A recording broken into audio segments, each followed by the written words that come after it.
Okay, clutch has been, and we have the record rack set in place with the 4 screws in the corners, not tightened, because we're going to align the record rack now.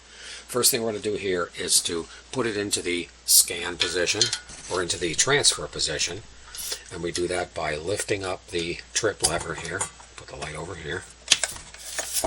And you have your manual trip lever. I'm looking at it downwards. There's your trip lever. Trip that like that. And turn the turntable by hand, either direction, and until the transfer arm starts to move up.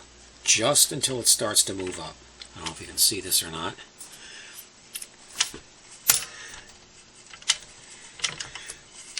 Okay, we've just, I get a better light here. Okay, here we go down into here.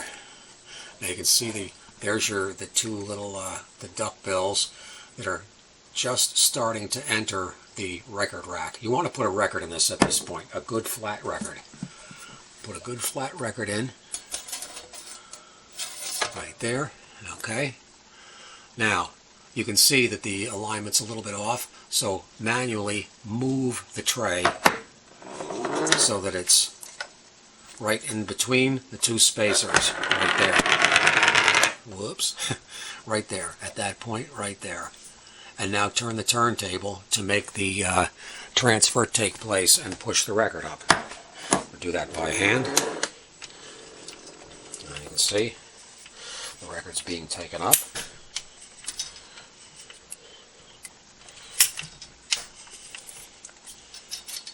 Whoops, now we got a problem here. I've done something weird. Oh, I know what's happening. It's hitting the popularity here. Oops, and I just threw the record right out the side. Okay, great. This is live TV, folks.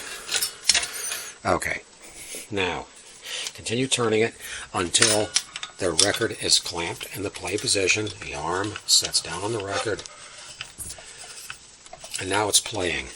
Now what you want to do, you're not finished yet, now take a look at the record itself and make sure that the record is centered in between the space, so it's not rubbing. The plastic of the record is not rubbing.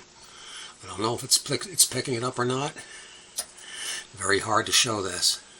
But just make sure that the record itself is not rubbing against any of the yellow separators here. And if it's not, then you know you're okay, and you can tighten up the 4 screws, and you're all set with this part of it. By the way, on the last video, I didn't explain on this part here, these, on the contact block, these are your cancel coils. This is what pushes the pins in when the selection has been made. And just make sure that these are free to move. Stick them with a toothpick and make sure that they spring back again, and make sure they're not stiff. Anyway, okay, that's it.